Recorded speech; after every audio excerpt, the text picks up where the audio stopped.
यात्रायाम माने यात्रा में जिस समय आप यात्रा कर रहे हो उस समय जो लग्न बीत रहा है और उस लग्न के अनुसार चंद्रमा किस भाव में उसका क्या फल होगा उसका विचार दे रहे हैं। यह विचार ज्ञान जो है सो आम जनता के समझ से बाहर की बात है। इसको ज्योतिषी लोग समझ सकते हैं। ज्योतिषी लोग जो मैं सीख रहे हैं या सीखे हुए हैं उनके सुविधा के अनुसार यहाँ पर हम दे रहे हैं। ऐसे पंचांग में संस्कृत में है, हम उसको हिंदी में समझा देंगे। आद्य चंद्र श्रियम क्रुआत द्वितीय धन धान्य, अर्थात लग्न में चंद्रमा हो यात्रा करते समय तो श्रियम क्रुआत माने धन संपदा देगा, श्री देगा, जस देगा, अच्छा रहेगा। द्वितीय धन धान्य, अर्थात दूसरा स्थान में चंद्रमा जो है लग्न से यात्रा का लग्न जिसमें आप कर उससे तो धन धान्य दोनों देगा। मैं धन धान माने अनाज और रुपया पैसा संपत्ति जो होता है सो। तृतीय राज सम्मानम चतुर्थे कलहागम, अर्थात चंद्रमा तृतीय भाव में है तो वह सम्मान देगा, इज्जत मान प्रतिष्ठा बढ़ेगा आपको। और यदि चंद्रमा चतुर्थ भाव में है तो आपको कलह का सामना करना पड़ेगा। ऐसे समांतर 4, 8, 12 में ग्रह अशुभ माने जाते हैं। तो उसी का एक यहाँ पर रूप आपको दिया गया कि यात्रा करते समय लग्न से चौथे भाव में यदि चंद्रमा है तो आपको यात्रा में या आप जहाँ जा रहे हैं वहाँ पर जाने के बाद या कहीं आपके घर पर कहीं पर भी आपको कलह का सामना जरूर करना पड़ेगा। वो कलह बड़ा भी हो सकता है, छोटा भी हो सकता है। पंचमे ज्ञान वृद्धिश्च खष्टे संपत्ति उत्तम, अर्थात पंचम भाव में चंद्रमा है तो आपको ज्ञान की वृद्धि होगी, अर्थात आप ज्ञान प्राप्ति के लिए जा रहे हैं तो अति उत्तम है। नहीं तो आप किसी भी काम से जा रहे हैं आपको अच्छे ज्ञान की प्राप्ति होगी, आपका ज्ञान बढ़ेगा। खष्टे संपत्ति उत्तमा माने खष्टम भाव में चंद्रमा पड़ गया लग्न से, यात्रा लग्न से, तो आपको संपत्ति उत्तम होगा, माने संपत्ति प्राप्ति होगी, अर्थात उसमें अच्छा बीतेगा। सप्तमे सुख कृतो चंद्र अस्तभे मरणम भवेत, सप्तमे सुख कृत चंद्र अस्तभे मरणम भवेत, अर्थात सप्तम भाव में चंद्रमा हुआ तो आपके लिए सुखदायक है, अच्छा बात है। लेकिन अष्टम भाव में गया हुआ चंद्रमा मृत्यु कारक है, अर्थात मृत्यु हो सकती है या मृत्यु तुल्य कष्ट प्राप्त होगी। अर्थात 8वें भाव में चंद्रमा यात्रा के समय शुभ नहीं हुआ।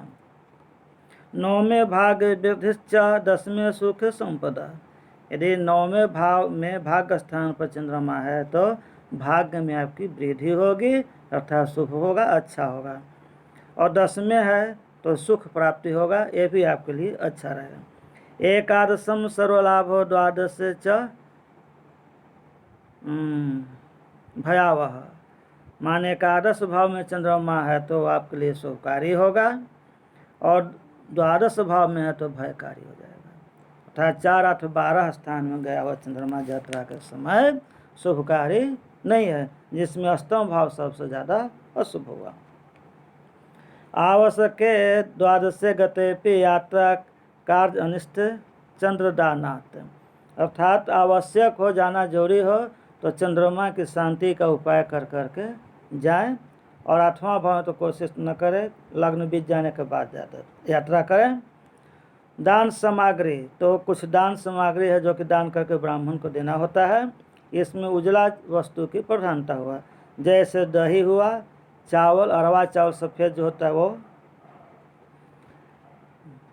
घी, चांदी और मुक्तादेय है रजत मतलब चांदी, मुक्तादेय का मतलब हो गया मुक्ता मोती, ये सब दान करने के लिए कहता है। फिर अगला श्लोक कहता है समुखे अर्थ लाभयो दक्षिणे सुख संपदा पृष्ठतो मरणम चैव वामे चंद्रे धनक्षय, सर्वे दोषाः लघो यान्तु पूर्णचंद्रे ही सम्मुखे, सम्मुखे अर्थ लाभा या दक्षिणे सुख संपदा पृष्ठो मरणम चैव वामे चंद्रे धनक्षयः, सर्वे दोषाः लघो यान्तु पूर्णे चंद्रे ही सम्मुखे, अर्थात सुख अर्थ लाभ है दक्षिणे सुख संपदा।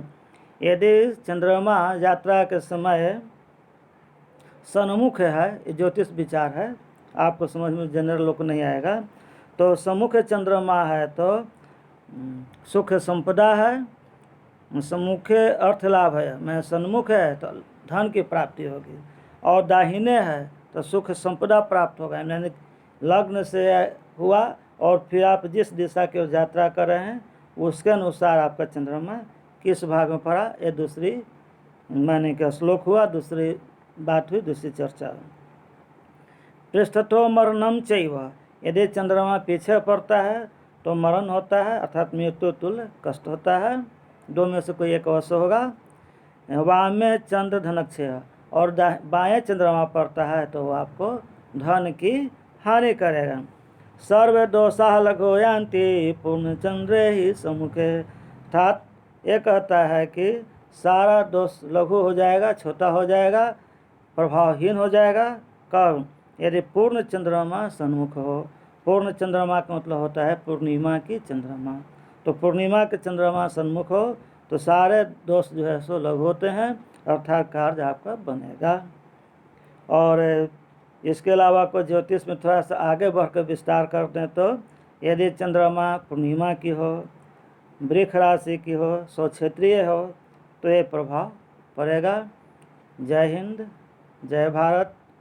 लाइक शेयर और सब्सक्राइब करें, कमेंट करें, प्रोत्साहन दें, ताकि और हम इस तरह की वीडियो बनाएं और आप लोगों के सामने प्रस्तुत करें। शंकर दयाल मिश्र, आदित्यपुर।